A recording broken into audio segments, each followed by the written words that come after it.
Shalom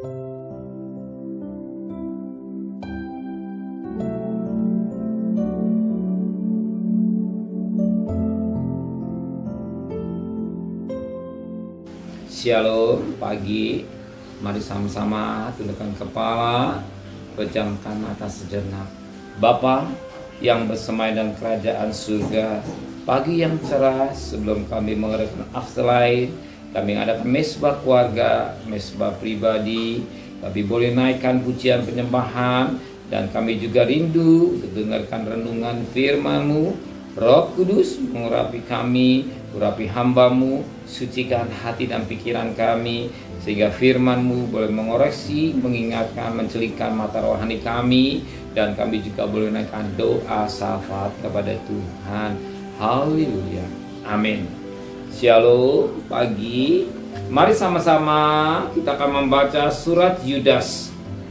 Surat Yudas pasal 3. Surat Yudas ayat 3 sampai ayat 15 saya bagi dengan dua bagian, ayat 3 sampai 10, ayat 11 sampai ayat 16 besok. Yudas ayat 3 sampai 10, hukuman atas guru-guru palsu. Saudara-saudaraku yang kekasih, sementara aku bersungguh-sungguh berusaha menulis kepada kamu tentang keselamatan kita bersama, aku merasa terdorong untuk menulis ini kepada kamu dan menasihati kamu supaya kamu tetap berjuang untuk mempertahankan iman yang telah disampaikan pada orang-orang kudus. Sebab ternyata ada orang tertentu yang telah masuk menyelusup di tengah-tengah kamu, yaitu orang-orang yang telah lama ditentukan untuk dihukum. Mereka adalah orang-orang yang fasik, yang menyalahkan gunakan kasih karunia Allah kita untuk melampiaskan hawa nafsu mereka, dan yang menyangkal satu-satunya penguasa dan Tuhan kita Yesus Kristus. Tetapi sekalipun kamu telah mengetahui semua itu dan tidak meragukan lagi, aku ingin mengingatkan kamu bahwa memang Tuhan menyelamatkan umatnya dari tanah Mesir, namun sekali lagi membinasakan mereka yang tidak percaya. Dan ia menahan malaikat-malaikat yang tidak taat pada batas-batas kekuasaan mereka, tetapi yang meninggalkan tempat kediaman mereka dengan belenggu abadi di dalam dunia kekelaman sampai penghakiman pada hari besar.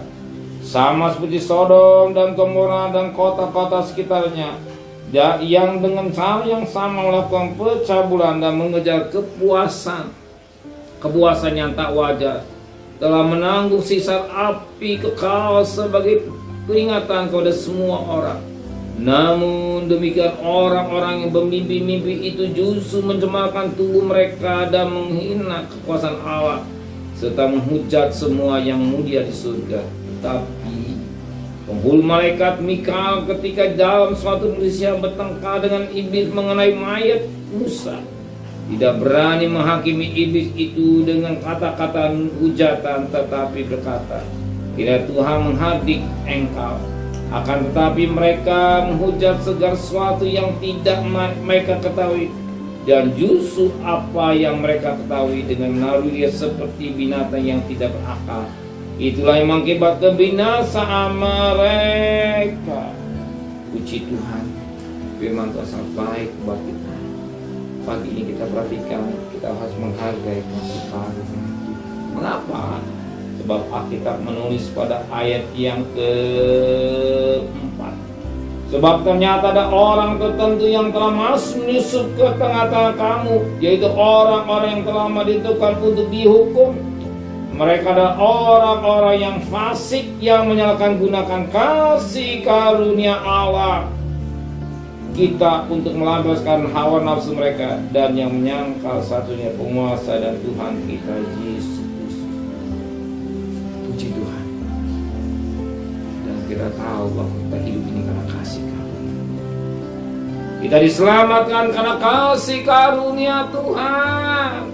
Ingat Roma 6 ayat 23, upah dosa maut karena kasih karunia hidup yang kekal. Jadi kasih karunia yang Tuhan berikan kepada kita di suatu kita nilai tinggi, kita hargai dengan baik. Tapi sayang, banyak orang meremehkan atau menghina kasih karunia Tuhan. kasih karunia dianggap sembarangan, tidak menghargai. Apa kasih karunia? Itulah pengorbanan Tuhan. Bagi menghina darah Kristus, tidak menghargai pengorbanan Kristus, menyalahgunakan kasih karunia Tuhan atau pengorbanannya kepada kita manusia. Tapi kita orangnya bahagia, yang bahagia akan kasih karunia atau pengorbanannya sedemikian rupa sehingga kita boleh diselamatkan. Sebut jelas Alkitab menulis Roma 6 ayat 24, dosa mau neraka. Karena kasih hargai kasih karunia. Pagi hari ini kita bisa bernafas juga karena kasih karunia. Hargai dengan baik kasih karunia. Tapi saya banyak orang yang menyalahgunakan kasih karunia untuk melampiaskan hawa nafsu mereka. Ya, ikuti, ya bikin kasih karunia dengan mudah. Ya. Oh, minta ampun ke Tuhan besok. Berdosa minta ampun ke Tuhan, Tuhan ampuni. Ya. Tapi ingat, mentang-mentang diampuni sembarangan hidup tidak ingat. Tapi apa yang kau perbuat dan dosa kau akan tahu Tuhan. Hukum tabur tuai tetap berlaku, ingat. Tabur tuai berlaku. Maka jangan main-main dosa. Akibat dosa kita setabur. Ingat, seorang pribadi yang luar biasa. Ya, yang luar biasa. Daud yang jinai isi orang, Uriah, Betsyeba dijinai. Tapi akibatnya dia bunuh suaminya, dan akibatnya Tuhan permalukan Daud. Kisah Absalom, dia menjinai istri atau mamanya atau istri daripada Daud karena ulah sendiri. Kita jaga kesucian hidup dengan baik. Jangan meremehkan kasih karunia, hargai, junjung tinggi korban yang Tuhan berikan melalui darahnya. Hargai dengan baik hidup yang Tuhan berikan. Amin. Terima kasih Tuhan buat nasihat firman-Nya dan menjunjung tinggi akan kasih karunia Tuhan. Sertai perjalanan kami bekerja, berdagang, sekolah, kuliah. Pergi dengan selamat, pulang selamat. Apa yang jadi kebutuhan kami Kau cukupkan Tuhan.